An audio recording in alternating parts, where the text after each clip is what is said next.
Eles não matam você por ser extremista. Eles chamam você de extremista para poder te matar. A violência começa com a linguagem. As palavras usadas contra conservadores são munição pesada, que muitas vezes sentenciam a sua morte. Porque vocês querem destruir a família. Sim. Queremos. Como fazer para que se torne normal uma pessoa comemorar ou até mesmo matar uma pessoa por conta das suas ideias? Essa é a pergunta que a esquerda fez décadas atrás e achou uma resposta: a desumanização. Não é aceitável, não é mais socialmente, não é mais humanamente aceitável. Não é mais humanamente aceitável a gente concordar que alguém pode, hoje, apoiar o Bolsonaro e ter bom caráter. Não tem. Alguém que gosta do Bolsonaro hoje não tem nada a ver com política. Tem nada a ver, é uma pessoa sem caráter, é uma pessoa sem o mínimo escrúpulo, sem decência, sem humanidade. O objetivo? Fazer com que um grupo de pessoas se esqueça de que outros grupos de pessoas são humanos. No último dia 10 de setembro de 2025, o influenciador Charlie Kirk foi baleado dentro de uma universidade, na frente de centenas de jovens, mulheres, idosos, crianças, inclusive na frente de sua esposa e sua filha, que correu em sua direção, assustada, quando ouviu o barulho do tiro, imaginando que poderia ser protegida pelo pai, que tombava por um tiro tomado no pescoço. Os estudantes que estavam lá fazem rodas e começam a orar. Logo depois vem a notícia. To my great fellow Americans, I am filled with grief and anger at the heinous assassination of Charlie Kirk on a college campus in Utah. Charlie Kirk está morto. Até mesmo seus oponentes de debate se comovem com a morte. Afinal, a discordância não deve ser motivo para comemorar a morte de ninguém. Por um outro lado, em minutos, milhares de vídeos comemorando a morte do rapaz. Mataram o Charlie Kirk. Ai, coitado, tomou um tiro, não sei se na cara. Tem 2 filhas pequenas. Que bom para as filhas dele, né? Que bom para as filhas dele. Que vão crescer sem a presença do sujeito repugnante, canalha, racista. A esquerda rapidamente tentou classificar o atirador como um extremista de direita. Tudo falso. O que se sabe realmente até agora? Era o único de esquerda na sua família. E além de romper com ela, foi morar com uma companheira trans. A real é que Charlie defendia valores conservadores como família e liberdade de expressão. Isso foi o suficiente para que ele fosse rotulado de extrema direita, mesmo sem nunca ter ameaçado ou praticado violência contra ninguém em momento algum de sua vida. Repito, ele nunca praticou qualquer ato de violência contra quem quer que seja. Ele era conhecido mundialmente exatamente pelo oposto, o diálogo. Rodava universidades, debatendo, discutindo e ensinando aos estudantes os mais diversos assuntos, respondendo sempre de forma aberta e sincera, apresentando de forma respeitosa e muitas vezes até amável os seus pontos de vista. Extremista, fascista, racista. Era assim que a grande mídia e os esquerdistas em geral o rotulavam. As justificativas? Ele defendia coisas absurdas. E por isso ele merecia morrer. Eu mesmo não concordava 100% com Charlie. E mesmo que você acredite que ele defendia algo absurdo, ele merecia ter sido assassinado por isso. Uma pessoa não deveria ser livre para falar o que quiser sem que ela mereça tomar um tiro por isso. Porque mesmo o assassino, que atentou contra a vida de um pai, destruiu o futuro de uma família, não foi tratado como extremo alguma coisa por absolutamente nenhum veículo da mídia tradicional. Porque, inclusive, não foram taxados de extremistas os inúmeros indivíduos que publicamente comemoraram este ato covarde e revoltante. Vou além, porque alguns dos seus amigos e amigas, talvez até você, ache normal que alguém comemore o assassinato de uma pessoa que apenas publicamente defendia as opiniões que talvez você não concorde. A resposta é simples: programação mental. A força concentrada da grande mídia, que fica falando a mesma coisa o tempo todo, junto com o controle ideológico nas escolas e universidades e a atuação coordenada dos partidos, cria um ambiente cultural perfeito para eles. Uma verdadeira fábrica de doutrina. Ali, as crianças são doutrinadas desde pequenas, não por acaso, mas por um sistema que diz o que pensar e quem odiar. Acabam virando adultos cheios de rancor, prontos a rotular qualquer um de fascista ou racista, sem nem debater. O resultado é uma sociedade polarizada e infantilizada, onde a educação pública às vezes forma cidadãos críticos, mas militantes raivosos, prontos para o cancelamento em massa. É isso mesmo. Um resultado da programação mental nos colégios, universidades, pela repetida propaganda da grande mídia e pelos partidos de esquerda é esse: a desumanização daqueles que discordam das suas ideias,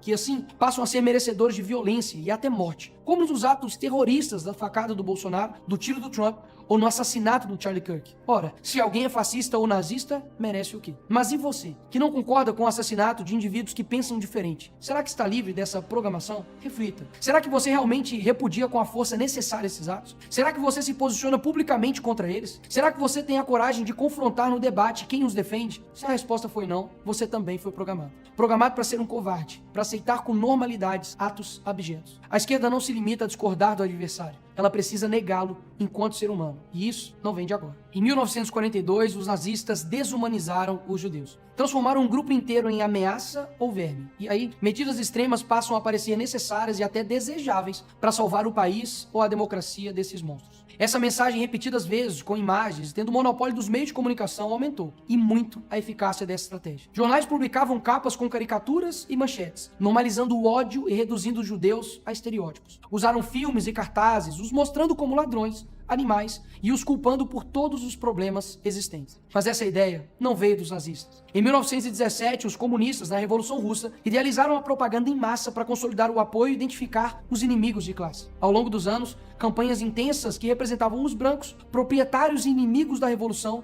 como traidores, parasitas ou bandidos. Manipulavam fotografias. Sim, apagavam-se pessoas de fotos oficiais, como se elas nunca tivessem existido. Mas, na verdade, tinham sido assassinados. Toda a estratégia pode ser resumida em animalização, caricatura, negação da humanidade, repetição massiva nos jornais e a manipulação da história. Porque antes do genocídio físico, é necessário que tenha um genocídio cultural. Isso te lembra algo? O candidato do PSL, Jair Bolsonaro, foi vítima agora há pouco de um atentado enquanto fazia campanha em Juiz de Fora, Minas Gerais.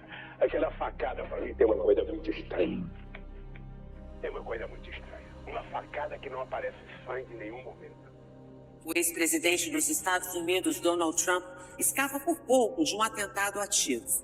E o pré-candidato à presidência da Colômbia, Miguel Uribe, morreu hoje aos 39 anos. O político da oposição foi atingido por 3 tiros. Essa gente que renasceu no neofascismo tem que ser extirpada. Mas considerando que você, como afirma, é uma boa pessoa, nós estamos dispostos a oferecer a você o seguinte: um bom paredão, onde vamos colocá-lo na frente de uma boa espingarda, com uma boa bala, e vamos oferecer, depois de uma boa pá, uma boa cova. Nos últimos anos, a esquerda brasileira aperfeiçoou essa técnica. Criou-se uma cultura em que o conservador não é visto como adversário político, mas como um outro a ser eliminado. Basta observar o que seguiu a morte do Charlie Kirk. Em vez de luto ou solidariedade humana, emergiu a celebração macabra, o deboche e a indiferença. Esses mesmos que vibram com a morte de um adversário falam em amor, tolerância e diversidade. Nunca houve tanto ódio embalado em slogans de paz. Esses mesmos, após essa tragédia, começaram a ameaçar a minha vida e a da minha família. Em contrapartida, começamos um movimento para as empresas demitirem os funcionários que estão comemorando, minimizando ou até mesmo justificando a morte de um jovem de 31 anos. E dezenas já foram demitidos. Descobriram que são livres para falar o que quiser, mas a empresa também é livre para demitir quem quiser.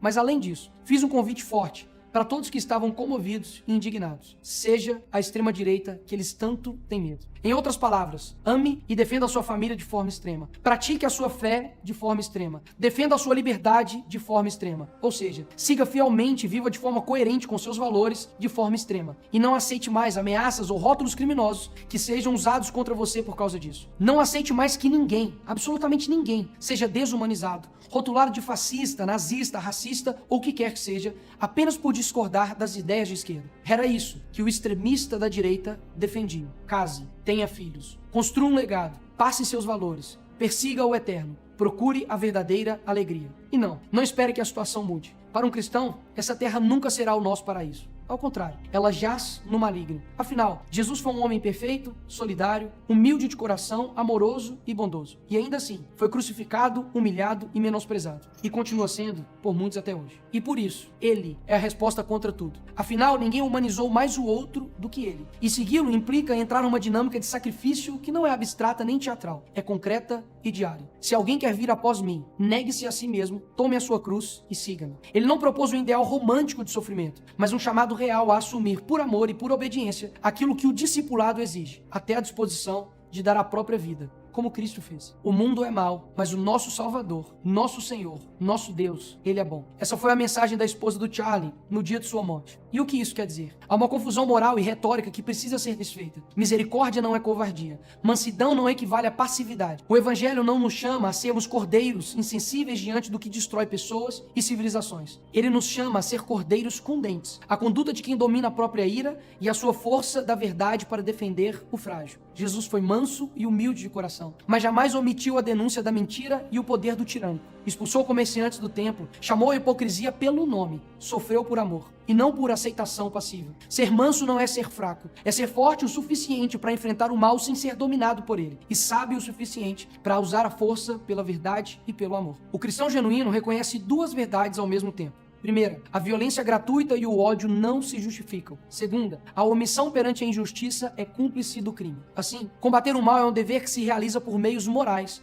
culturais e espirituais, e, quando necessário, institucionais. Isso significa agir com coragem, inteligência e prudência, não com fúria desordenada. Pedro, quando subiu àquele púlpito em Jerusalém, não negociou o evangelho, enfrentou a massa, denunciou o pecado e, por isso, foi preso, escarnecido e, finalmente, martirizado. Sua luta foi pública e corajosa. Proclamar a verdade mesmo diante do poder político e religioso. Estevão, acusado, humilhado e apedrejado. Sua defesa foi um balanço lúcido da história de Israel e uma acusação direta à cegueira do seu povo. Paulo enfrentou disputas, tribunais e perseguições. Não se escondeu. Pregou nas praças, escreveu cartas que demoliam sofismas teológicos e organizou comunidades que mudaram todo mundo. William Wilberforce. Batalha política, persistente e estratégica pela abolição da escravidão no parlamento britânico. Prova de que o combate moral passa também pela política e pela perseverança. Martin Luther King Jr. Resistência não violenta, organizada e corajosa contra estruturas injustas. Dietrich Bonhoeffer. Coragem teológica e prática ao enfrentar o nazismo. Pagou com a vida por recusar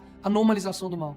Então, como devemos agir? Denunciar a falsidade e a corrupção com coragem intelectual. Estudar, argumentar, expor erros e mentiras. A igreja é a escola de caráter, disciplina, educação moral, formação doutrinária e solidariedade. Mas, infelizmente, inúmeras igrejas têm se convertido em ambientes pautados pela estética do bem-estar. Melodias emotivas, uma atmosfera agradável e pregações que amaciam o ego, em vez de proclamarem a verdade que suscita conversão e transformação interior. Precisamos abandonar essas práticas e construir comunidades sólidas. O campo político e jurídico não é terreno proibido, é lugar de batalha. Participar, influir em leis, defender os indefesos, tudo isso é serviço cristão. Produzir cultura, livros, debates, arte e educação para moldar gerações. Quem define a linguagem e a imaginação controla, em larga medida, o futuro. Eles tentaram calar uma voz, acreditando que iriam nos amedrontar. Não. Criaram uma geração sem medo, que nem mesmo a morte nos parará. Mas pelo contrário, a morte de um dos nossos somente nos fortaleceu. Porque sabemos que o verdadeiro legado não se enterra com o corpo, mas cresce na coragem de quem fica. Que essa mensagem chegue para milhões de jovens em todo o mundo, que já não são mais os mesmos, desde a morte do Charlie Kirk. Nesse sentido, você está convidado. Seja o extremista que eles tanto têm medo.